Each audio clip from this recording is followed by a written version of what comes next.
Hello नमस्कार दोस्तों, कैसे हो। मैं उम्मीद करता हूँ कि आप बहुत ज्यादा अच्छे होंगे और अपने जीवन में स्वस्थ होंगे। साथियों, इससे पहले हम 4 वीडियो जो लेके आ चुका हूं मैं केमिस्ट्री के। इस चैप्टर का नाम है कोऑर्डिनेशन केमिस्ट्री। आज अपना 5वां वीडियो है, 5वां वीडियो लेक्चर है, जिसमें आज अपन बात करेंगे क्रिस्टल फील्ड थियरी के ऊपर। अपन क्या करने वाले हैं, चर्चा करने वाले हैं। और इसमें निश्चित रूप से आपके एग्जाम में जो है वो क्वेश्चन बनने की पूरी पूरी संभावना है। अब किस टाइप के प्रश्न बनेंगे और ये क्रिस्टल फील्ड थ्योरी है क्या, इन सब बातों की चर्चा करेंगे। साथ में क्रिस्टल फील्ड थ्योरी की जरूरत क्यों पड़ी, तो मैं आपको बताता हूँ। वीबीटी की कुछ कमियां रह गई थी, वीबीटी उनको बता नहीं पाया क्या क्या कमियां रह गई थी। तो मैंने पिछले वीडियो लेक्चर में जो ड्रॉबैक है वीबीटी के, वो है crystal field theory. Crystal field theory या सीएफटी का बेस है। सबसे बड़ी कमी थी कि वो ये तो बता पा रहा था कि भी लिगेंड, उसने पहली बात लिगेंड का जिक्र ही नहीं किया कि भी स्ट्रॉन्ग फील्ड लिगेंड कहां से आया और वीक फील्ड लिगेंड कहां से आया। इस बात की चर्चा जो है वो किसने नहीं की, साथियों वीबीटी ने नहीं की। और साथ में कलर वाली बात भी वीबीटी नहीं कर पाया कि भी कोई कंपाउंड जो है उसने सिर्फ इतना ही बताया ये बड़ा कलरफुल होगा, ये बड़ा कलरलेस होगा। कौन सा कलर आएगा, ब्लैक आएगा, ब्लू आएगा, रेड आएगा, इस बारे में किसने चर्चा नहीं की, वीबीटी ने चर्चा नहीं की। चलो स्टार्ट करते हैं सीएफटी को। सबसे पहले देखना, बात सुनना ध्यान से, जो अपन बात करने वाले हैं इसके ऊपर।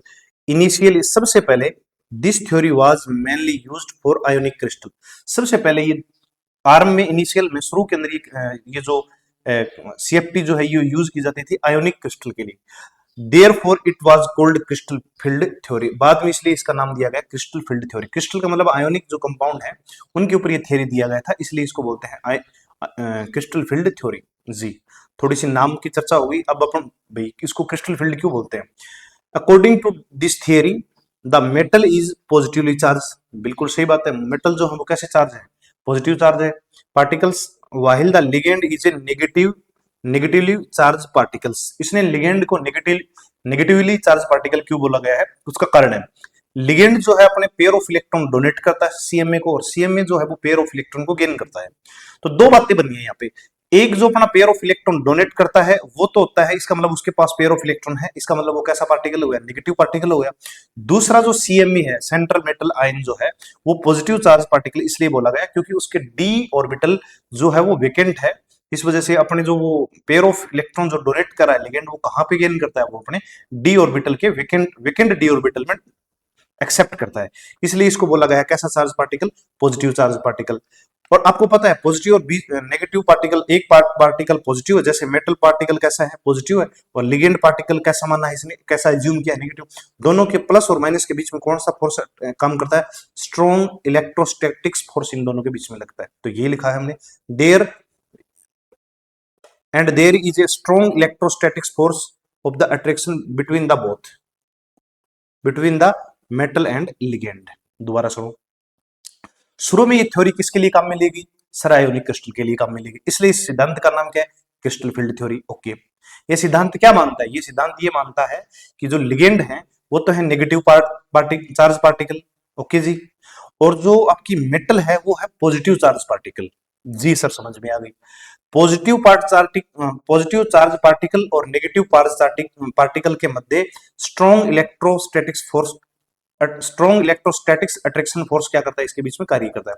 इस वजह से लिगेंड जो है मेटल के पास चला जाता है। दोनों के मध्य कौन सा बॉन्ड बनता है, कोऑर्डिनेशन बॉन्ड। अब बात करेंगे कैसे, सुनिए आप। In a complex compound ligand advance toward the central metal atom and effect the energy of the metals ion. ये कह रहा है, जब एक ligand pair of electron donate करने के लिए, क्या करने के लिए, पेयर ऑफ इलेक्ट्रॉन डोनेट करने के लिए जब सेंट्रल मेटल एटम की तरफ चलता है तो उसकी एनर्जी को क्या करता है, वो अफेक्ट कर देता है। Okay, the metal ion D orbitals, D और मेटल जो सीएमए जो है उसके कितने कितने ऑर्बिटल है, 5 ऑर्बिटल है। वो डी ब्लॉक के एलिमेंट है, तो 5 ऑर्बिटल है। As a result the splitting of d orbitals occur, और इसके कारण जो डी ऑर्बिटल जो है वो स्प्लिट हो जाते हैं। This is called crystal field splitting. दोबारा सुनिए, ये क्या करना चाह रहा है, ये यूं करना चाह रहा है कि भाई ये जो लिगेंड है आपका, हाँ जी सर आगे समझ में, ये लिगेंड जब अपना पेयर ऑफ इलेक्ट्रॉन डोनेट करने जाता है किसको, सीएमए के डी ऑर्बिटल को, तो ये कहना चाह रहा है इन दोनों के मध्य क्या हो जाता है, रिपल्सन हो जाता है। और रिपल्सन के कारण जो डी ऑर्बिटल की डी जो वेकेंट और जिनमें फिलफुल्ड इलेक्ट्रॉन है वो जो है वो क्या हो जाते हैं, उनकी एनर्जी जो है वो अफेक्ट हो जाती है। कारण ये है कि दोनों के मध्य रिपल्सन होगा तो अनस्टेबिलिटी बढ़ जाएगी, और अनस्टेबिलिटी तब बढ़ेगी जब एनर्जी बढ़ जाए, और इसको बोलते हैं हम इसलिए इसने कहा कि डी ऑर्बिटल जो है वो क्या हो जाते हैं, स्प्लिट हो जाते हैं, और स्प्लिट होने के कारण इसको हमने नाम दिया क्रिस्टल फील्ड स्प्लिटिंग। इस पूरी चीज को अपन समझने का प्रयास करेंगे। दो बातें की अभी तक, एक तो ये आयनिक क्रिस्टल मानता है जी, शुरू में आयनिक क्रिस्टल के ऊपर ये थ्योरी लागू थी जी। दूसरा ये कह रहा है कि लिगेंड जो है वो नेगेटिव चार्ज पार्टिकल है, वो ऋणावेशित पार्टिकल है, और जबकि आपका जो सीएमई है सेंट्रल मेटल एटम जो वो कैसा चार्ज पार्टिकल है, पॉजिटिव चार्ज पार्टिकल है। अब ये कह रहा है दोनों के मध्य कौन सा फोर्स ऑफ अट्रैक्शन काम करता है, इन दोनों के मध्य जो फोर्स ऑफ अट्रैक्शन कार्य करता है वो करता है आपका बेटा इलेक्ट्रोस्टैटिक्स फोर्स अट्रैक्शन जी। अब ये आपको यू कह रहा है जब किसी कॉम्प्लेक्स में लिगेंड अपना पेयर ऑफ इलेक्ट्रॉन डोनेट करने चले, किसको, सेंट्रल मेटल एटम को, तो सेंट्रल मेटल एटम की जो डी ऑर्बिटल है उनकी एनर्जी क्या हो जाती है, स्प्लिट डिफेक्ट इफेक्ट हो जाती है, और as a result the splitting of d orbital का क्या हो जाते हैं, स्प्लिट हो जाते हैं, और this is called crystal field splitting. बात करते हैं भाई, आपको ये कितने ऑर्बिटल दिखाई दिए, सर 5 दिए। पहले वाले को हमने नाम दिया डी एक्स वाई, दूसरा है डी वाई जेड, तीसरा है डी एक्स जेड, और जो अंतिम दो बच गए वो है d x square y square, ये हो गया डी जेड स्क्वायर। शुरू में इनकी पांचों की एनर्जी कैसी रहती है, बराबर रहती है, और पांचों की एनर्जी जब बराबर रहती है तो इनको बोलते हैं 5 डीजेनरेट ऑर्बिटल। क्या बोलते हैं इनको, 5 डीजेनरेट ऑर्बिटल।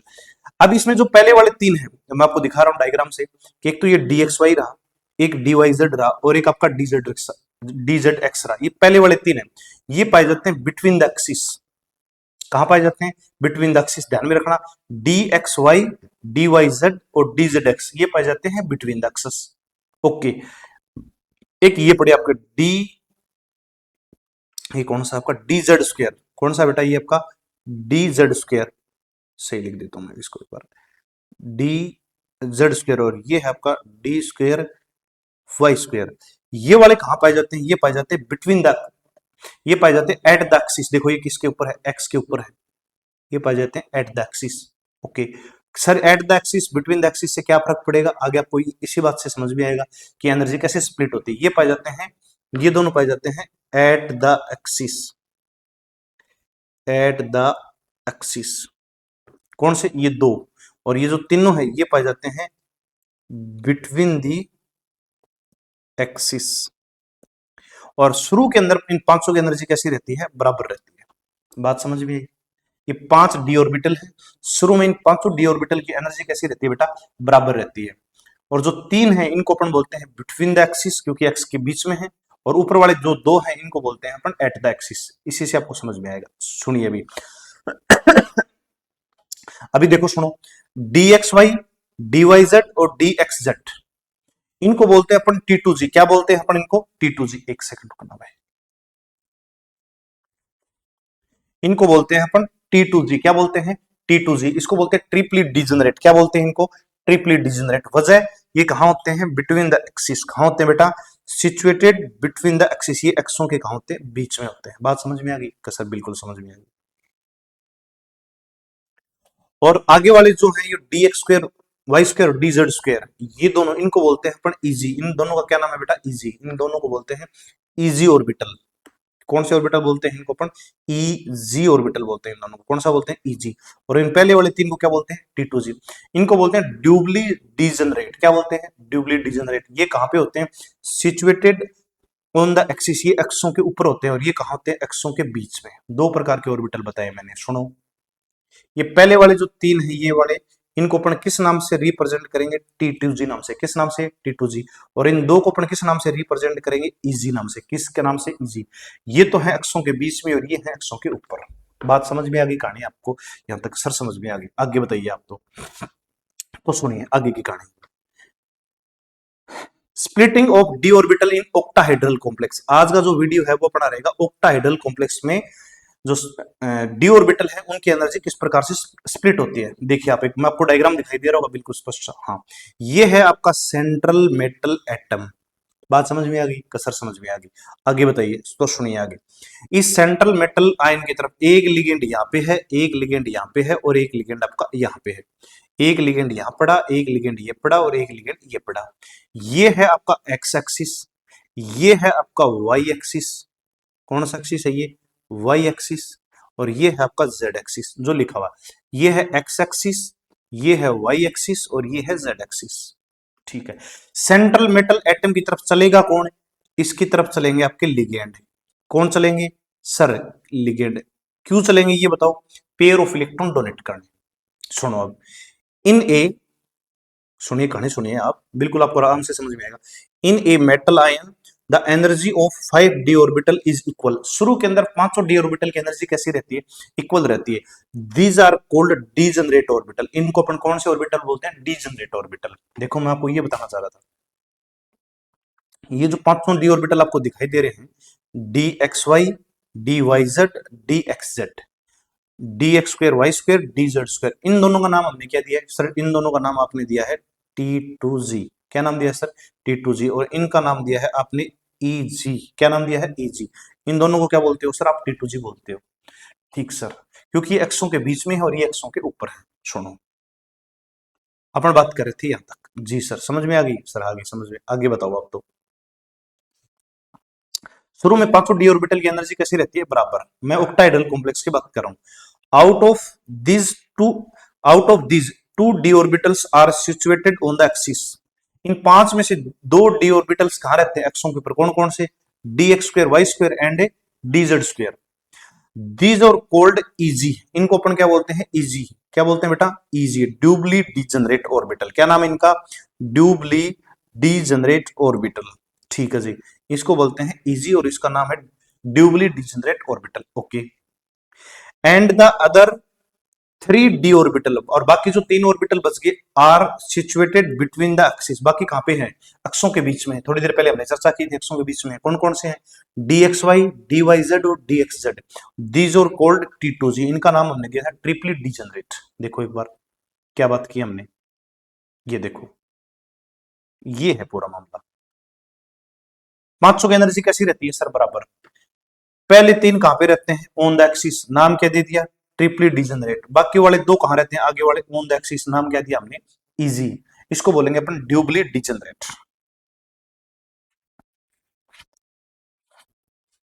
आगे कहानी, आगे की बात सुनिए अब इसकी। और ये आपको दिखाई दे रहा होगा सेंट्रल मेटल आयन। जी सर, बिल्कुल दिखाई दे रहा है। और इसमें ये जो लिगेंड है, ये किसकी तरफ जा रहे हैं सर? सेंट्रल मेटल एटम की तरफ जा रहे हैं। कौन कौन सा? एक लिगेंड ये, एक ये, एक ये, 3 ये, और ये टोटल कितने लिगेंड है? 6 लिगेंड है। जब ये जाएंगे तो इनकी एनर्जी को क्या करेंगे? अफेक्ट करेंगे। कैसे करेंगे? चर्चा का विषय वो है। अब चलो आगे चलते हैं, सुनिए आप। वाहिल फॉर्मिंग एन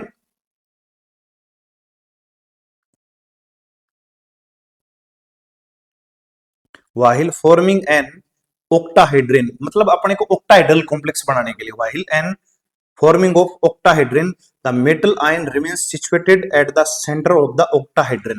मतलब जब आप अष्टफलक का निर्माण करते हो, octahedral का निर्माण करते हो, तब आपका जो सेंट्रल मेटल एटम जो है वो कहां सिचुएटेड रहता है? वो आपके सेंटर में सिचुएटेड रहता है। And 6 ligand are come from the corner of the octahedron। बाकी जो 6 लिगेंड है वो कहां से आते हैं? Corner of the, and 6 ligand come from the corner of octahedron। ये octahedral के कहां से आते हैं? उसके कॉर्नर से आते हैं। And advance toward the central atom ion. और किसकी तरफ चलते हैं? ये सेंट्रल मेटल एटम की तरफ चलते हैं। मतलब ये बता रहा है ये सेंट्रल मेटल एटम कहां पे सिचुएटेड है? कसर सेंटर में सिचुएटेड है। ये 6 लिगेंड कहां पे प्रेजेंट है? 1 2 3 4 5 और 6 कहां पे हैं? कोनों पे। जब ये किसकी तरफ आते हैं? ऑक्टाहाइड्रल कॉम्प्लेक्स बनाने के लिए सेंट्रल की तरफ आते हैं। होता क्या है सुनिए, वहां से आपको समझ भी आएगी डेफिनेशन उसकी बिल्कुल क्लियर। देखिए आप, सबसे पहले कौन से इफेक्ट करेंगे? ये देखो, ये वाले हैं orientation of z d z square, और ये है आपका d x square y square. अब देखो इसको, देखो आप एक बार। अब मान लो एक लिगेंड ऊपर से और एक लिगेंड नीचे से चले, किसकी तरफ? सेंट्रल मेटल एटम की तरफ। बीच रास्ते में कौन आ गया सर? बीच रास्ते में तो आ गया ये वाला डी जेड स्क्वायर। तो सबसे पहले लड़ाई रिपल्सन किससे होगा? इसी से होगा। और फिर अगर अपन कोणों की तरफ से चले, कॉर्नर की तरफ से चले, ये देखिए, और इसको क्या नाम दिया है आपने सर? इसका नाम हमने दिया है d x square y square. इन दोनों को क्या बोलते हो सर आप? इन दोनों को हम बोलते हैं इजी, मतलब ड्यूबली डिजनरेट। अब यहां से लिगेंड आ रहा है, यहां से भी लिगेंड आ रहा है, यहां से भी लिगेंड आ रहा है, यहां से भी लिगेंड आ रहा है, यहां से भी लिगेंड आ रहा है। जब ये इसकी तरफ चलेंगे तो ये तो है आपका कौन? सीएमए का डी ऑर्बिटल, ये है लिगेंड। क्या इनमें इलेक्ट्रॉन नहीं है? हाँ जी है सर। क्या इलेक्ट्रॉन इनमें नहीं है? हाँ जी। इन दोनों में क्या होगा? रिपल्सन होगा। सेम चीज कहां होगी? इस वेकेंट डी ऑर्बिटल में क्या इस वेकेंट डी ऑर्बिटल, कुछ तो ऑर्बिटल कैसे हैं वेकेंट और कुछ में क्या है इलेक्ट्रॉन, और यहाँ इस लिगेंड क्या करने गया है सर, ये तो अपना पेयर ऑफ इलेक्ट्रॉन डोनेट करना है, इन दोनों के मध्य क्या होगा रिपल्सन होगा। रिपल्सन होगा तो पहले जो 5d जो डीजेनरेट ऑर्बिटल थे सीएमए के, उनकी एनर्जी क्या थी बराबर, अब 5 में से 2 जब सिद्ध में आ जाएंगे, अब कैसे सिद्ध में आ जाएंगे चर्चा करेंगे अपन। देखो मेरी बात सुनो, सेंट्रल मेटल एटम कहां पे है, कोने में है, कॉर्नर सॉरी सेंटर में है। जब आप ऑक्टाहाइड्रल कॉम्प्लेक्स का निर्माण करते हो तब आपका जो सेंट्रल मेटल एटम है वो कहां पे है, आपके सेंटर में है। और 6 लिगेंड जब इसकी तरफ चलते हैं तो सबसे पहले कौन इफेक्टेड होता है, कौन से ऑर्बिटल इफेक्टेड होते हैं, वो ऑर्बिटल इफेक्टेड होते हैं जो रास्ते में आते हैं। रास्ते में कौन सा आता है, डीजेड स्क्वायर और डी एक्स वाई स्क्वायर। क्यों आते हैं, अब सुनिए बात, देखो आप एक बार, when cell 6 ligand advance toward the central metal ion along the x y z axis, वही वाली बात, ये वाली बात, जब 6 लिगेंड किसके अकॉर्डिंग, एक्सिस के अकॉर्डिंग, एक्स के अकॉर्डिंग, वाई के अकॉर्डिंग और जेड के अकॉर्डिंग किसकी तरफ चले सर, सेंट्रल मेटल एटम की तरफ चले, तो क्या होगा, the electron present in the d orbital are repelled by the ligands. Means ये यूं करना चाह रहा है, तब क्या होगा कि सेंट्रल मेटल एटम के ऑर्बिटल में प्रेजेंट, डी ऑर्बिटल में प्रेजेंट, इस सेंट्रल मेटल इस सीएमए के डी ऑर्बिटल में प्रेजेंट इलेक्ट्रॉन और लिगेंड दोनों के मध्य क्या हो जाएगा, रिपल्सन हो जाएगा। क्या हो जाएगा, रिपल्सन हो जाएगा। आए तो थे इलेक्ट्रॉन डोनेट करने, और इन दोनों में क्या हो गया, रिपल्सन हो गया। ठीक है, the electron present in the d orbital are repelled by the ligands, ligand के द्वारा वो क्या होते हैं, repel. This repulsion cause the change in the energy of the d orbitals. ये बच्चों आपको सबको पता है, जब रिपल्सन होता है तो एनर्जी क्या हो जाती है, बढ़ जाती है, और एनर्जी जब बढ़ेगी तो क्या कम, क्या हो जाएगी, स्टेबिलिटी क्या हो जाएगी उसकी, कम हो जाएगी। ध्यान से सुनना भाई, आप तो ऐसे समझो कि भाई सेंट्रल मेटल जो है वो सेंटर में है, 6 लिगेंड है, 6 कोनों से किसकी तरफ आ रहे हैं, आपके सेंट्रल मेटल एटम की तरफ आ रहे हैं, और किसके according, x y z axis के अकॉर्डिंग आ रहे हैं। तो होगा क्या, तो जो सीएमए है सेंट्रल मेटल एटम है, उसके डी ऑर्बिटल के अंदर कुछ तो इलेक्ट्रॉन होंगे, हाँ जी सर होंगे, सारे इलेक्ट्रॉन, ऐसा तो है नहीं कि डी का डी क्या रहेगा, वीकेंड रहेगा। तो वो इलेक्ट्रॉन जो लिगेंड अपना जो पेयर ऑफ इलेक्ट्रॉन इसमें डोनेट करने जा रहा है, इन दोनों लिगेंड के मध्य और डी ऑर्बिटल के इलेक्ट्रॉन के मध्य क्या हो जाता है, रिपल्सन हो जाता है, जिसके कारण डी ऑर्बिटल की एनर्जी क्या हो जाती है, थोड़ी सी बढ़ जाती है, और स्टेबिलिटी थोड़ी सी क्या हो जाती है, कम हो जाती है। मींस दोनों में रिपल्सन हो जाता है। Since the lobes of dx square, y square and dz square orbitals comes exactly in the path of these advancing toward the central metal atom, वो लिगेंड के सबसे पहले संपर्क में कौन आएगा, देखो ये सारे 6 लिगेंड चले, एक लिगेंड ये पड़ा और एक लिगेंड ये पड़ा, इनके संपर्क में सबसे पहले आएगा dz स्क्वायर। मींस या तो dz स्क्वायर आएगा या फिर कौन सा आएगा, dx स्क्वायर y स्क्वायर। ये क्यों आएंगे, क्योंकि ये पाथ ये इनके रास्ते के बीच में आते हैं, तो इनके बीच में सबसे ज्यादा क्या होगी, सबसे ज्यादा इन दोनों के बीच में रिपल्सन होगा। The lobes of dx square y square and the dz square, वो ऑर्बिटल जो ऑन द एक्सिस है, और वो ऑन द एक्सिस है, वो exactly in the path of the advancing towards the central metal atom, वो उनके क्या है, लिगेंड के बीच रास्ते में। The repulsion of electrons is greater than in this compared to the remaining 3 orbital. बाकी वाले तो कहां हैं, बाकी वाले तो हैं, बाकी वाले हैं बिटवीन द एक्सिस, तो वहां रिपल्सन थोड़ा सा क्या होगा, कम, और यहां रिपल्सन क्या हो जाएगा, थोड़ा सा ज्यादा। ठीक है, because the because of higher repulsion on the easy orbitals, the energy of easy becomes higher than T2G। अब इन दोनों के मध्य क्या हो गया, रिपल्सन हो गया। रिपल्सन हो गया तो जो रास्ते के बीच में थे कौन से थे, dx स्क्वायर y स्क्वायर, जिनका अपन ने क्या नाम दिया था, इजी, उनकी एनर्जी क्या हो जाती है, T2G से क्या हो जाती है, ज्यादा हो जाती है। In this way the d subshell get split into 2 energy levels, this is called crystal field splitting। मतलब जैसे ही लिगेंड, ये वाला लिगेंड है, ये जो सेंट्रल मेटल एटम है, इसकी तरफ कौन चले, 6 लिगेंड चले, क्या बनाने के लिए, ऑक्टाहेड्रल कॉम्प्लेक्स बनाने के लिए। तो सबसे पहले इस सेंट्रल मेटल एटम के कितने ऑर्बिटल है सर, 5 है। ये दो आपको जो दिखाई दे रही है, कहां पे है, ऑन द पाथ है, एग्जैक्ट ऑन द पाथ है, बिकॉज ये किसके ऊपर प्रेजेंट है, ये एक्सों के बीच में है, और इनका हमने क्या नाम दिया है, इजी। तो सबसे ज्यादा तो रिपल्सन इसके मध्य होगा, किसका किसका, लिगेंड का और इन डी ऑर्बिटल का। तो इनकी एनर्जी क्या हो जाएगी, ज्यादा हो जाएगी। बाद के अंदर किसके साथ रिपल्सन होगा, जो कक्षों के बीच में है, कौन है, T2G, जिनको अपन बोलते हैं सिचुएटेड बिटवीन द एक्सिस, इनका नाम है ट्रिपली डिजेनरेट। इनके अंदर रिपल्सन तो होगा लेकिन इनसे क्या होगा, थोड़ा सा कम रिपल्सन होगा। इस कारण ये जो 5 डी ऑर्बिटल है कितने पार्ट में डिवाइडेड हो जाते हैं सर, ये 2 लेवल में डिवाइडेड हो जाते हैं। एक तो इजी में और दूसरा T2G में क्या हो जाते हैं, स्प्लिट हो जाते हैं। और स्प्लिट होने को हमने क्या नाम दिया है, क्रिस्टल फील्ड स्प्लिटिंग। क्या नाम दिया हमने, क्रिस्टल फील्ड स्प्लिटिंग। बात समझ में आई पूरी कहानी सर, समझ में आ गई। दोबारा सुनो, लिगेंड कितने हैं कसर, 6 हैं। आपको दिखाई दे रहा होगा मेरा हाथ, 6 लिगेंड है। किसकी तरफ चले, सेंट्रल मेटल एटम की तरफ चले। क्या करने, पेयर ऑफ इलेक्ट्रॉन डोनेट करने। सर समझ में आ गई। अब चूंकि ये अपना पेयर ऑफ इलेक्ट्रॉन डोनेट कर रहे हैं सेंट्रल मेटल एटम के किसमें, डी ऑर्बिटल में। डी ऑर्बिटल में पहले ही इलेक्ट्रॉन प्रेजेंट है। हाँ, हालांकि कुछ जो डी ऑर्बिटल है, डी ऑर्बिटल का थोड़ा बहुत, डी ऑर्बिटल का हाफ से ज्यादा भाग भी खाली हो सकता है और या थोड़ा बहुत भाग वेकेंट रह सकता है। मतलब इलेक्ट्रॉन तो होंगे, ऐसा तो है नहीं डी ऑर्बिटल सारा का सारा क्या रहेगा, खाली रहेगा। अब चूंकि ये अपना पेयर ऑफ इलेक्ट्रॉन डोनेट करने गए तो पता चला उसके अंदर 5 डी ऑर्बिटल है, 500 की एनर्जी बराबर है। उसमें से 2 जो है वो बिटवीन द एक्सिस है। कौन कौन से, d x square y square d z square है। इन उन दोनों के डी ऑर्बिटल, उन दोनों डी ऑर्बिटल मींस इजी के अंदर प्रेजेंट इलेक्ट्रॉन और लिगेंड के मध्य क्या हो जाता है, रिपल्सन हो जाता है। और रिपल्सन होने से उनकी एनर्जी पहले से क्या हो जाती है, बढ़ जाती है। ठीक, बाद में इन लिगेंड का रिपल्सन किससे होगा, जो on the between the axis है। वो कौन कौन से हैं, d x y, d y z और डी जेड एक्स। इन दोनों के जब रिपल्सन होगा तो यहाँ पे कितने लेवल बन गए एनर्जी के, 2 बन गए। कौन कौन से, एक इजी और दूसरा T2G। इजी की एनर्जी ज्यादा, T2G की क्या होगी, थोड़ी सी कम। और इन दोनों, और इस प्रकार से 2 एनर्जी लेवल में डिफरेंट, 2 एनर्जी लेवल बनने के कारण, 2 एनर्जी लेवल में स्प्लिट होने के कारण इसका नाम हमने दिया क्रिस्टल फील्ड स्प्लिटिंग। क्या नाम दिया हमने, क्रिस्टल फील्ड स्प्लिटिंग। यहां तक बात समझ में आ गई, कसर समझ में आ गई। आगे सुनो, ये बात थी वो पूरी की पूरी। सुनो, ओक्टाहाइड्रल कॉम्प्लेक्स क्रिस्टल फील्ड स्प्लिटिंग। अब यहां देखो, 500 की 500 डीजेनरेट ऑर्बिटल है। हाँ जी है। 500 की एनर्जी बराबर है सर, बिल्कुल है। तो आगे बताओ, सुनो फिर।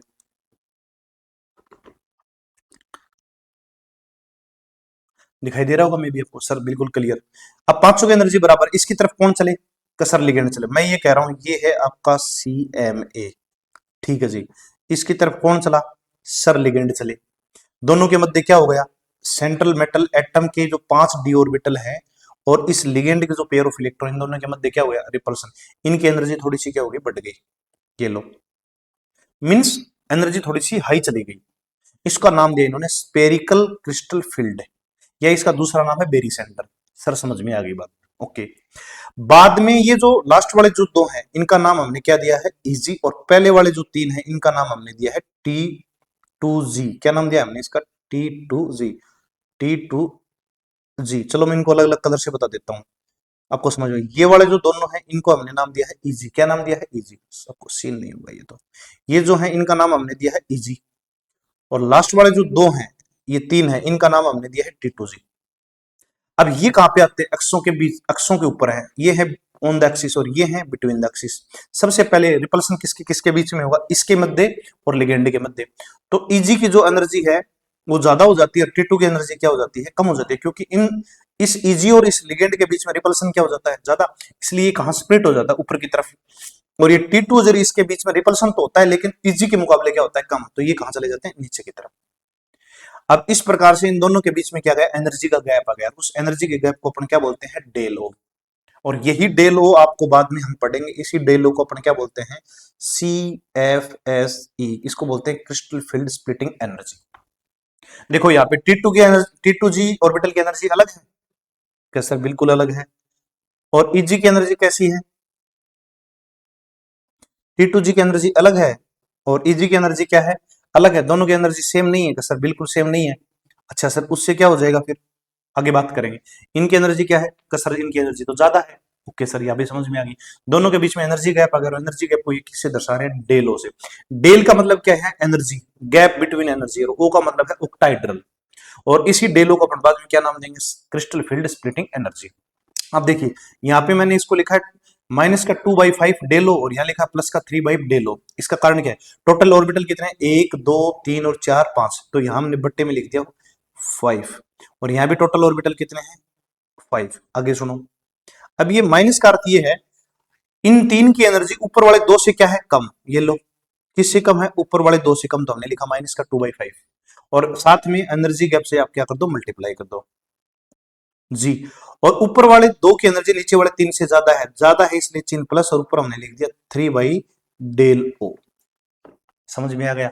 ये डायग्राम आपको थोड़ा ध्यान में रखना है। ये ओक्टाहेड्रल कॉम्प्लेक्स के क्रिस्टल फील्ड स्प्लिटिंग के लिए आपका ये क्या रहेगा, डायग्राम रहेगा। जो हमने अभी तक बात की वो सारी इसके अंदर है कि लिगेंड चले सेंट्रल मेटल एटम की तरफ, दोनों में रिपल्सन हो गया, तो पांचों डी ऑर्बिटल की एनर्जी थोड़ी सी बढ़ गई। पांच में से जो अक्षों के बीच में है, अक्षों के ऊपर है, उनमें ज्यादा रिपल्सन होता है, इसलिए वो हाई एनर्जी लेवल में चले गए। और पांच में से तीन जो है वो उनकी एनर्जी इन इजी से क्या है, मतलब वो जो दो हैं वो हैं अक्षों के ऊपर बिटवीन ऑन द एक्सिस, और ये है बिटवीन द एक्सिस। तो यहाँ पे रिपल्सन ज्यादा हुआ, यहाँ रिपल्सन क्या हुआ, कम, इसलिए इनकी एनर्जी कैसी रह जाती है, कम रह जाती है। इसलिए इसका क्या नाम है, T2G, और उसका क्या नाम है, Eg। और Eg और T2G के बीच का जो एनर्जी गैप है इसको अपन किससे लिखते हैं, डेलो से लिखते हैं। ये माइनस क्यू है प्लस क्यू है, हमने समझा, ठीक है। आगे की कहानी सुनो, एक सेकंड, एक सेकंड रुकना भाई, थोड़ा सा गर्मी ज्यादा हो गई। आगे की बात सुनना भाई थोड़ा सा एक बार, गर्मी का मौसम है तो सुन, आप समझने का प्रयास करना जी। सुनिए भी आगे, अब आगे, the energy difference between the Eg and T2 is denoted by del O। अभी बताया था मैंने, Eg और T2G के बीच में जो एनर्जी गैप है उसको अपन किससे लिखते हैं, सर डेल O से। Del O is also denoted by 10dq। ये यूनिट है उसको मेजरमेंट करने की, भाई आप इसको डेल O बोलो या 10dqO बोलो। This is called crystal field splitting energy. ये जो 10dq है या ये जो ये डेल O है, इसी का इन्होंने नाम दिया crystal field splitting energy, CFSE। It's value depend on the nature of the metal ion and ligand. कभी CFSE कम आएगी कि ज्यादा आएगी, ये किस बात पे डिपेंड है, ये है नेचर ऑफ लिगेंड, लिगेंड और मेटल की नेचर पे। मान लो इनमें अट्रैक्शन ज्यादा होगा तो ये एनर्जी क्या हो जाएगी, ज्यादा, और इसमें अट्रैक्शन यदि कम होगा तो एनर्जी हो जाएगी कम। आप यूं समझ सकते हो, जब रिपल्सन होता है तो Eg ऊपर चला जाता है, T2G कहां रह जाता है, सर ये नीचे रह जाता है। Eg और T2G के बीच के जो डिफरेंस है, एनर्जी गैप बिटवीन ट्रिपली डिजेनरेट और ड्यूबली डिजेनरेट, जो इन दोनों का जो डिफरेंस है उसको अपन क्या बोलते हैं, crystal field splitting energy, CFSE। और CFSE को अपन किससे डिनोट करते हैं, 10dq। क्यों डिनोट करते हैं, क्योंकि ये यूनिट है इसकी, ध्यान में रख लेना इस बात को, ओके। अब कैसे कैसे मेटल पे, और ये जो CFSE का मान या डेल O का मान, डेल O का मान किस किस पे डिपेंड करता है, एक मेटल आयन और लिगेंड के नेचर पे डिपेंड करता है। कैसे डिपेंड करता है, सुनना। Increase the positive charge on the metal, यदि मेटल पे पॉजिटिव चार्ज बढ़ेगा, increase the value of del O और CFSE। सर ऐसा क्यों, कि भाई मान लो सेंट्रल मेटल आयन के ऊपर जितना ज्यादा पॉजिटिव चार्ज होगा, इसका मतलब ये जितने ज्यादा इलेक्ट्रॉन को रिमूव करेगा ना, इसका मतलब लिगेंड के बीच में और इस सेंट्रल मेटल आयन के बीच में क्या होगा, उतना ज्यादा अट्रैक्शन होगा। जितना ज्यादा अट्रैक्शन, जितने जल्दी वो पास आएंगे उतने जल्दी वो कहां जाएंगे, दूर जाएंगे, और दूर जाएंगे तो आपको पता है डेल और CFSE का मान क्या हो जाएगा, बढ़ जाएगा। मीन्स Eg और T2G के बीच का गैप जो है वो बढ़ जाएगा, ठीक है sir. The splitting power of a strong field ligand means SFL is greater then weak field ligand. मतलब स्प्लिट करने की जो पावर है ना भाई, कौन सा कॉम्प्लेक्स ज्यादा स्प्लिट होगा, कौन सा कॉम्प्लेक्स कम स्प्लिट होगा, ये किस बात पे डिपेंड है, मतलब किस कॉम्प्लेक्स के डी ऑर्बिटल के अंदर स्प्लिटिंग ज्यादा होगी और किस कॉम्प्लेक्स के डी ऑर्बिटल के बीच में स्प्लिटिंग कम होगी, ये तय करता है आपका स्ट्रॉन्ग फील्ड लिगेंड और आपका वीक फील्ड लिगेंड, ये तय करेगा, ठीक है जी। फॉर SFL एंड और लिगेंड, यदि स्ट्रॉन्ग फील्ड लिगेंड ज्यादा हो तो वहां क्रिस्टल फील्ड स्प्लिटिंग एनर्जी वो वीक फील्ड से क्या रहेगी, ज्यादा रहेगी। बात समझ में आई भाई, splitting field strong field ligand अगर है, दो लिगेंड है, एक तो स्ट्रॉन्ग फील्ड लिगेंड SFL और दूसरा है WFL, ध्यान में रखना, इसकी जो स्प्लिटिंग एनर्जी है वो ज्यादा है, इन दोनों के बीच का जो गैप है वो ज्यादा किसका रहेगा, स्ट्रॉन्ग फील्ड लिगेंड का रहेगा, ज्यादा गैप आ जाएगा उसके बीच में, स्प्लिट ज्यादा होंगे, रिपल्सन ज्यादा होगा, ओके। आगे बात करते हैं distribution of electron in D orbitals of A metal ion. Metal ion के बाद अंदर अपन इलेक्ट्रॉन का रीडिस्ट्रीब्यूशन कैसे करते हैं, एक तो जनरल अपन इलेक्ट्रॉनिक कॉन्फ़िगरेशन के बेस पे कर देते हैं, ठीक है, वो तो सिंपल आ गया। जब अपन crystal field theory, crystal octahedral का जब अपन CFT बना देते हैं, ये वाला इस टाइप से अपन इसका स्प्लिटिंग कर देते हैं, उसके बाद ये जो नए Eg और T2G है बने हैं, इनके बीच में जो ये डेल आया, उसके बाद आप इलेक्ट्रॉन का रीडिस्ट्रीब्यूशन कैसे करते हो, उसके लिए मैं आपको कुछ नियम बता रहा हूं, सुनना। तो द डिस्ट्रीब्यूशन ऑफ इलेक्ट्रॉन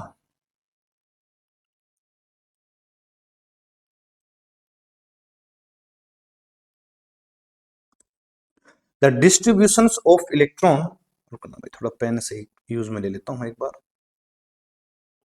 ताकि आपको अच्छे से समझ में आए। The distributions of electron in d orbital of a metal depend on two factor। आप रीडिस्ट्रीब्यूशन करोगे ना किसका, इलेक्ट्रॉन का, वो कितने फैक्टर पे डिपेंड करता है सर, दो फैक्टर पे डिपेंड करता है। कौन कौन सा, पहला है crystal field splitting energy, del O के ऊपर डिपेंड करता है। किसके ऊपर डिपेंड करता है, डेल ओ के। और दूसरा डिपेंड करता है पेयरिंग एनर्जी, मींस पाई से। किस पे, पाई। और आपकी किताब में इसको पी से लिखा, ध्यान में रखना। ओके, दो फैक्टर है, पहला फैक्टर कौन सा है, क्रिस्टल फील्ड स्प्लिटिंग एनर्जी। दूसरा है पेयरिंग ऑफ इलेक्ट्रॉन, इलेक्ट्रॉन की पेयरिंग होगी कि नहीं होगी। वीबीटी याद करो, कि लिगेंड स्ट्रॉन्ग है तो इलेक्ट्रॉन की पेयरिंग होगी, और लिगेंड वीक है तो इलेक्ट्रॉन की पेयरिंग नहीं होगी। वहां पता नहीं था, अब पता लगेगा कि वीक फील्ड लिगेंड और strong field ligand, weak field ligand क्यों इलेक्ट्रॉन की पेयरिंग नहीं करते, और स्ट्रॉन्ग फील्ड लिगेंड क्यों पेयरिंग इलेक्ट्रॉन की जो है वो पेयरिंग करते हैं। सुनना, meaning the energy required for the pairing of two electrons. Pairing energy का मतलब होता है दो इलेक्ट्रॉन को पेयर करने के लिए, जोड़ने के लिए जिस एनर्जी की रिक्वायरमेंट होती है उसको अपन बोलते हैं पेयरिंग एनर्जी। दोबारा सुन लो, हमने क्या हेडिंग डाली है, हमने डाली है distribution of electron in D orbitals of metal ion. Metal ion के अंदर आप इलेक्ट्रॉन का रीडिस्ट्रीब्यूशन कैसे करेंगे, ये कितने फैक्टर पे डिपेंड है, दो फैक्टर पे डिपेंड है। एक तो आपका क्रिस्टल फील्ड स्प्लिटिंग एनर्जी डेलो, और अभी मैंने पढ़ाया आपको डेलो का मान किस पे डिपेंड है, डेलो का मान डिपेंड है आपका किस पे, मेटल। डेलो का मान डिपेंड है आपके मेटल के, metal ion means charge of metal, और लिगेंड की नेचर पे। मींस ये बात मैं आपको बताना चाह रहा हूं कि भाई डेलो, डेलो का मान किस पे डिपेंड है, means crystal field splitting energy किस पे डिपेंड है, मेटल के आयन के ऊपर। भी मेटल के ऊपर चार्ज कितना है, और साथ में लिगेंड की नेचर कैसी है। Ligand nature means ligand strong है, लूज है।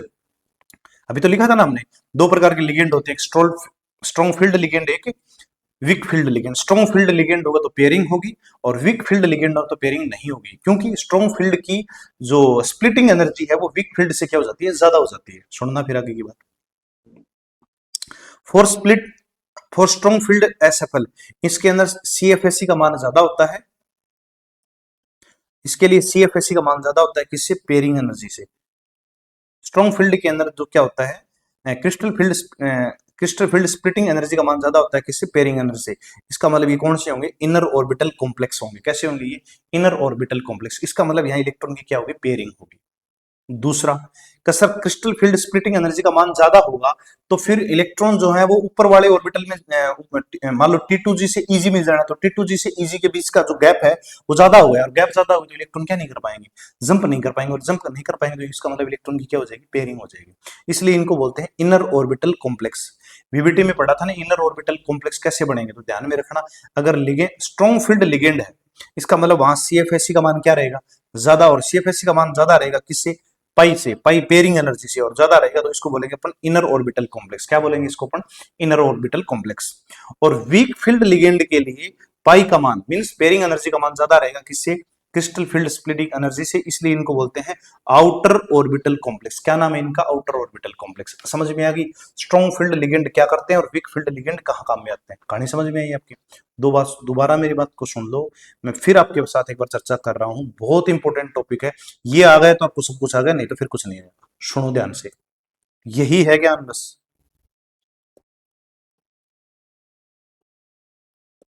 सुनिए, अपने यहाँ पे थे, थोड़ा और मैं डिलीट कर देता हूँ, मैं दोबारा से फिर आपको बता देता हूँ ताकि आप उस चीज को समझ पाओ। मेरे भाई बात अपनी ये चल रही थी, क्या चल रही थी सर, ये चल रही थी कि सीएफएससी क्या है, ईजी और T2G के बीच के एनर्जी गैप को अपन सीएफएससी कहते हैं।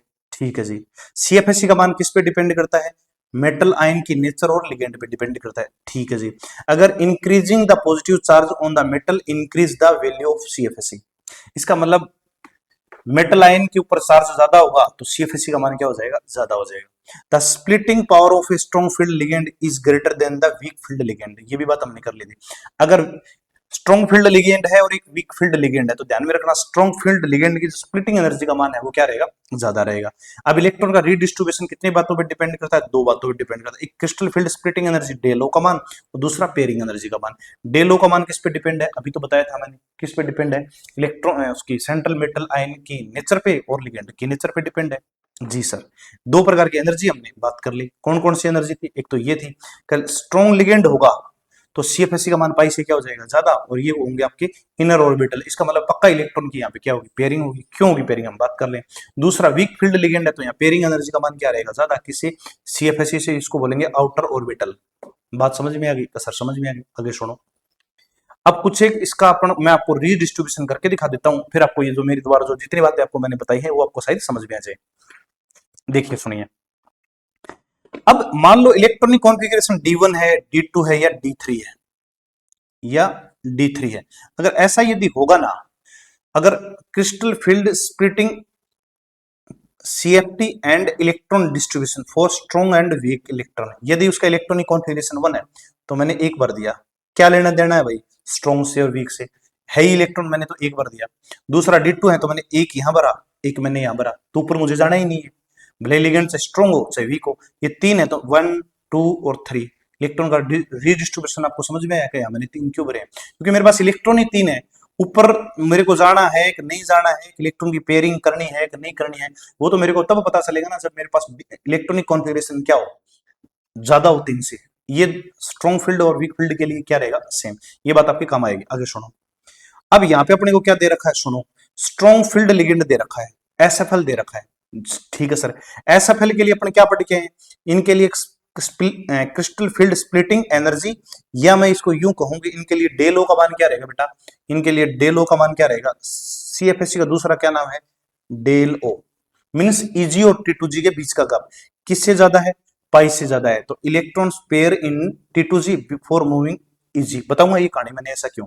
मीन्स आपको ये कह रहा है आपकी बात कि भाई ये जो डेल ओ है, ईजी और T2G के बीच का जो एनर्जी गैप है, यदि वो ज्यादा हो तो इसका मतलब हमारा लिगेंड कैसा है, स्ट्रॉन्ग लिगेंड। और स्ट्रॉन्ग अगर लिगेंड है तो आप इलेक्ट्रॉन का कॉन्फ़िगरेशन कैसे करोगे वो मैं आपको सिखाने जा रहा हूं।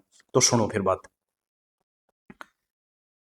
ये देखो, इन दोनों ईजी और T2G के बीच को क्या दिखा रखा है, डेलो से डेलो से डेलो से। इन डेलो का दूसरा नाम आपको मैंने अभी बताया है CFSE, और इसका भी नाम क्या है, CFSE crystal field splitting energy, और इसका भी क्या नाम है, CFSE। अब आपको ये कह रहा है कि इसका जो मान है वो पेयरिंग एनर्जी से क्या है, ज्यादा है, पाई एनर्जी से मान ज्यादा, पाई मतलब पेयरिंग एनर्जी से। ऐसा होगा तो इलेक्ट्रॉन की क्या होगी, पेयरिंग होगी। सबसे पहले इलेक्ट्रॉन किस में जाएंगे, T2G में। जब T2G में भर दोगे तो फिर इलेक्ट्रॉन किसकी तरफ मूव करेंगे, इसी की तरफ। सर ऐसा आपने क्यों कहा, सुनो।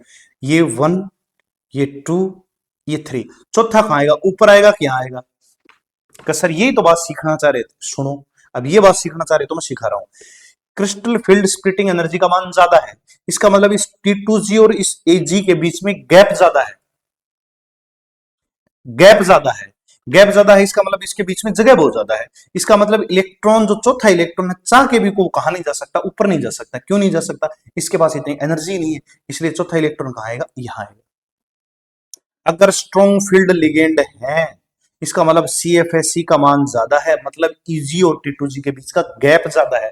गैप ज्यादा है तो इलेक्ट्रॉन T2G से कहा नहीं जा पाएगा, EG में मूव नहीं कर पाएगा, क्योंकि इस इलेक्ट्रॉन के पास इतनी एनर्जी नहीं है कि इस del O means crystal field splitting energy वाले गैप को ये क्या कर पाए, पार कर पाए। इसलिए इलेक्ट्रॉन की क्या हो जाएगी, पेयरिंग हो जाएगी मेरे भाई। और जब इलेक्ट्रॉन की पेयरिंग हो जाएगी तो इलेक्ट्रॉन किस में भरोगे, सबसे पहले आप T2G में भरोगे।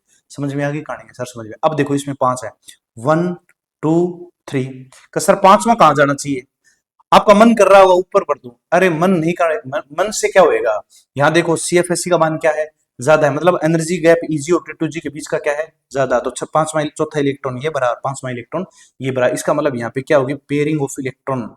क्या हो गया, इलेक्ट्रॉन की क्या होगी, पेयरिंग होगी। और जब इलेक्ट्रॉन की पेयरिंग होगी तो इलेक्ट्रॉन पहले किस में आ गए, आपके T2G में आ गए, ऊपर वाले में नहीं जाएंगे। बात समझ में आई क्या आपके, कसर आ तो गई समझ में। यहाँ देखो इलेक्ट्रॉन कितने हैं, 6 हैं। तो पहले कितना भरे, 1 2 3। अब चौथा इलेक्ट्रॉन कहां भरे, सर ऊपर भर दे। क्यों भर दो भाई ऊपर, क्योंकि दोनों के अंदर CFSE का मान किससे ज्यादा है, पाई से। अगर CFSE का मान पाई से कम होता तो मतलब एनर्जी गैप दोनों के बीच का क्या है, कम, तो इलेक्ट्रॉन कहां चला जाता, जंप करके ऊपर चला जाता। अब चौथा, पांचवा और छठा, समझ में आ गई। यहाँ इलेक्ट्रॉन की पेयरिंग होगी और इसको बोलते हैं इनर ऑर्बिटल। क्या बोलते हैं, इनर ऑर्बिटल। मतलब मैं ये बात देखो आप एक बार, ये बात थी वो। CFSE का मान पाई से ज्यादा है तो इनर ऑर्बिटल होंगे, मतलब यहाँ पेयरिंग ऑफ क्या होगी, पेयरिंग ऑफ ए इलेक्ट्रॉन होगी। ये बात समझाना चाह रहा था। ठीक है जी, ये बात आपके समझ में आ गई सर, समझ में आ गई। ये देखो, और वीक फील्ड लिगेंड हो तो क्या होगा, वीक फील्ड लिगेंड होंगे तो पाई का मान किससे ज्यादा होगा, सीएफएसी से ज्यादा होगा। पाई का मान ज्यादा है, इसका क्या मतलब है, इलेक्ट्रॉन की अब की बार, इलेक्ट्रॉन पहले कहां जाएंगे, ईजी में जाएंगे। पहले टी2जी में भरो सिंगल सिंगल, और फिर कहां भरोगे आप, ईजी में भरो। सुनो, देख लो आप, आपको दिखाई दे रहा होगा, पहले वाले में 4 है तो 1 2 3, चौथा कहां जाएगा, ऊपर। तो सर आपने ऊपर क्यों भर दिया, ऊपर इसलिए भर दिया क्योंकि पाई का मान ज्यादा है सीएफएससी से, इसलिए इलेक्ट्रॉन की क्या नहीं होगी, पेयरिंग नहीं होगी। पेयरिंग जो है ना, पेयरिंग नहीं होगी। इलेक्ट्रॉन कहां भरेंगे, इलेक्ट्रॉन जो है वो कहां जाएंगे, पहले ऊपर जाएंगे। Electron move in, electron move in E G orbital, क्यों जाएंगे, due to less less of del O, मतलब डेल ओ क्या है भाई, स्प्लिटिंग एनर्जी है, क्रिस्टल फील्ड स्प्लिटिंग एनर्जी का मान क्या है, कम है, इसलिए इलेक्ट्रॉन कहां चले जाएंगे, ऊपर चले जाएंगे। अब 5 वाले को देखो आप एक बार, 1 2 3 4 और 5। अब यहां देखिए आप, इसको देखिए, दिखाई नहीं दे रहा, ये लो, छोटा कर देते हैं इसको, ये लो और छोटा कर देते हैं, और छोटा कर देते हैं, 1 2 3 4 5। अब 5 आ गए, पहले ऊपर गए थे, छठा कहाँ आएगा, नीचे आएगा। बात समझ में आ गई क्या, सर आ गई। अगर ऐसा होगा ना, वीक फील्ड लिगेंड होगा ना, तो इलेक्ट्रॉन पहले टी2, पहले तो सिंगल सिंगल टी2जी में, फिर कहाँ जाएंगे, ईजी में।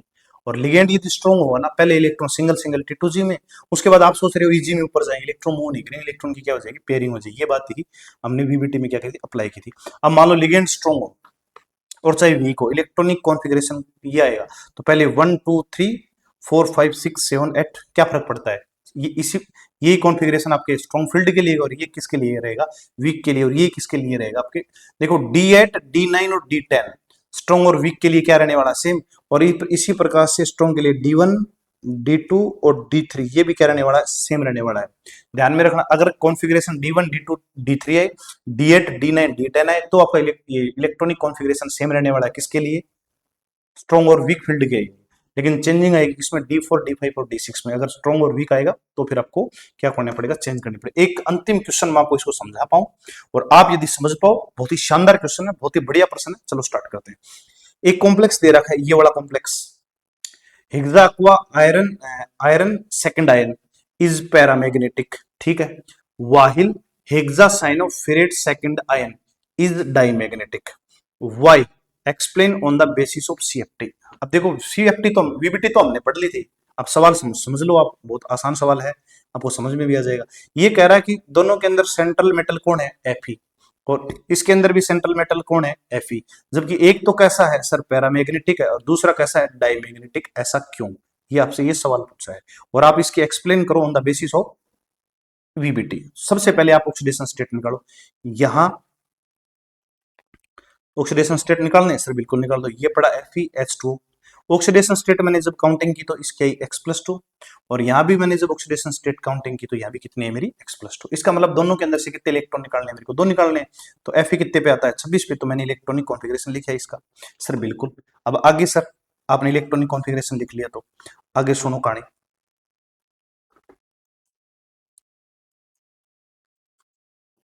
और यहां से कितने इलेक्ट्रॉन बाहर निकल जाएंगे आपके, सर यहां से मेरे इलेक्ट्रॉन निकलेंगे 2 बार, ये देखिए आप एक बार। और Fe कौन से स्टेट में आ गया, आपका Fe+2 में आ गया, इसका मतलब कितने इलेक्ट्रॉन बाहर निकले आपके, आर्गन 3d6, 2 इलेक्ट्रॉन कहाँ निकाल दिए बाहर। और ऑक्सीडेशन स्टेट में आने के बाद दोनों इलेक्ट्रॉनिक कॉन्फ़िगरेशन कितना हो गया मेरा, Fe+2 आर्गन 3d6। ओके जी, अब दोनों का देख लो आप, सेंट्रल मेटल भी सेम है, और ऑक्सीडेशन स्टेट भी सेम है, और इलेक्ट्रॉनिक कॉन्फ़िगरेशन में हमने सेम लिख दिया, फिर भी एक पैरामैग्नेटिक है और एक डाईमैग्नेटिक, ऐसा क्यों, उसकी चर्चा करेंगे, देखना। दोनों की सेफ्टी बढ़ाते हैं, पहले अपने इसकी देख लेते हैं, देखो एक बार दोनों के साथ में देख लेते हैं, चलो कंपैरिजन करके पढ़ेंगे तो याद हो जाएगा आपके। ये वाला कॉम्प्लेक्स लिखा हमने यहाँ पे, ये देखो आपको अब साइज स्पष्ट दिखाई दे रहा होगा जी, आ गया समझ में, थोड़ा और छोटा कर लेता हूँ, ये लो, अब आपको बिल्कुल क्लियर दिखाई दे रहा होगा ना, ये लो जी। यहाँ पे लिगेंड कौन है, H2, और यहाँ पे लिगेंड कौन है, CN। H2 लिगेंड कैसा है सर? स्ट्रॉन्ग लिगेंड है। Cn लिगेंड कैसा है? वीक लिगेंड है। ओके, अगर लिगेंड स्ट्रॉन्ग होगा, ये कैसा लिगेंड है? वीक लिगेंड, और ये कैसा लिगेंड है? स्ट्रॉन्ग। वीक लिगेंड के लिए WFL, for weak electron, for weak field electron, pi का मान किससे ज्यादा होता है? CFSE से ज्यादा होता है। और स्ट्रॉन्ग फील्ड के लिए क्या होता है? CFSE का मान ज्यादा होता है किससे? पाई से। अब देखो इलेक्ट्रॉनिक कॉन्फ़िगरेशन आपने कितने लिखे थे? 6 लिखे थे। कैसे भरोगे? 1 2 3। अब यहाँ पे T2G और EG के बीच में जो एनर्जी गैप है उसको आप किससे लिखते हो? डेल O से लिखते हो। ये लिखा डेल O, और लिख भी रखा है डेल O, मेरे को लिखने की जरूरत ही नहीं है। यहाँ पे डेल O एनर्जी गैप क्या है? यहाँ पे स्ट्रॉन्ग फील्ड के मुकाबले क्या है? यहाँ पे एनर्जी गैप है कम है, इसलिए 3 लिगेंड तो 3 इलेक्ट्रॉन तो यहाँ पर दिए, चौथा कहां पर होगी? यहाँ पे पांचवा और छठा।